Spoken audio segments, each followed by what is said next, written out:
Good morning. This is Father Stephen Kelly from St. John's Church in Detroit, and we're continuing our series of daily morning meditations where we generally look at one or another of the lessons that are assigned for morning or evening prayer, what is known as the daily office lectionary. And then we've got a little bit of a different background. I'm recording this morning meditation at home, as you can see, out in the yard, and it's a beautiful day. But and using my beat up old prayer book and hymnal, or prayer book and King James version of the scriptures. But today we start a new season, right? We started with Trinity yesterday, Trinity Sunday, and it's a new church season. This one goes all the way till the end of November when we begin our church year again. And that is, of course, the season of Advent. So we'll be numbering our Sundays as Sundays after Trinity. And when we start a new season, we often start new books of the Bible, which is what we're doing today. We're starting St. Luke's Gospel over again, right? We just keep reading the scriptures again and again because we find gems and ways that God is speaking to us each time. So here we go, the beginning of St. Luke's Gospel.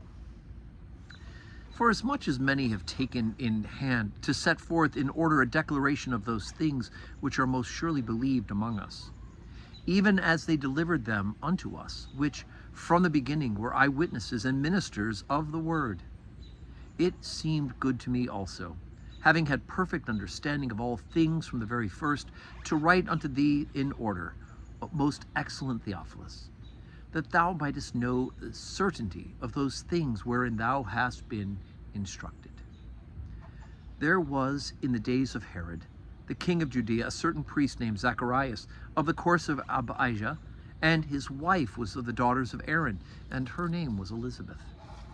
And they were both righteous before God, walking in all the commandments and ordinances of the Lord, blameless. And they had no child, because that Elizabeth was barren, and they were both now well stricken in years. And it came to pass that while he executed the priest's office before God in the order of his course, according to the custom of the priest's office, his lot was to burn incense when he went into the temple of the Lord. And the whole multitude of the people were praying without at the time of incense. And there appeared unto him an angel of the Lord standing on the right side of the altar of incense. And when Zacharias saw him, he was troubled, and fear fell upon him. But the angel said unto him, Fear not, Zacharias, for thy prayer is heard, and thy wife Elizabeth shall bear thee a son, and thou shalt call his name John. And thou shalt have joy and gladness, and many shall rejoice at his birth. For he shall be great in the sight of the Lord, and shall drink neither wine nor strong drink, and he shall be filled with the Holy Ghost, even from his mother's womb. And many of the children of Israel shall he turn to the Lord their God.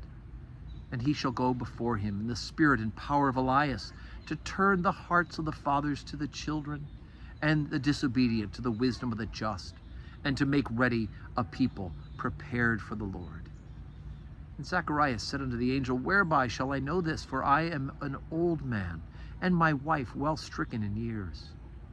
And the angel answering said unto him, I am Gabriel, that stand in the presence of God, and am sent to speak unto thee, and to show thee these glad tidings. And behold, thou shalt be dumb, and not able to speak until the day that these things shall be performed, because thou believest not my words, which shall be fulfilled in their season. And the people waited for Zacharias, and marveled that he tarried so long in the temple. And when he came out, he could not speak unto them. And they perceived that he had seen a vision in the temple, for he beckoned unto them, and remained speechless. And it came to pass that as soon as the days of his ministration were accomplished, he departed to his own house. And after those days his wife Elizabeth conceived, and hid herself 5 months, saying, Thus hath the Lord dealt with me in the days wherein he looked on me, to take away my reproach among men. Okay, so we have the beginning of the gospel story. And of course, St. Luke is writing to O Theophilus. Who's O Theophilus? Well, we remember that from the book of the Acts of the Apostles. Theophilus means lover of God. So he's addressing it not just to an individual person, but to all those who love God as well. So I think that's just spot on. So today is Monday, and today at 10 a.m. we have the funeral of Bill Porter. That'll be our Holy Communion service for the day. Bill was a lifelong member of St. John's, baptized at St. John's, and we are grateful that he has lived a life of faith along with us at St. John. So that'll be at 10 a.m. this morning. And then we'll have evening prayer at 4 o'clock, God willing. So I hope you can join us. If you can't join us, it'll all be live streamed, of course. And may God grant grant us all a Monday that is full of blessings.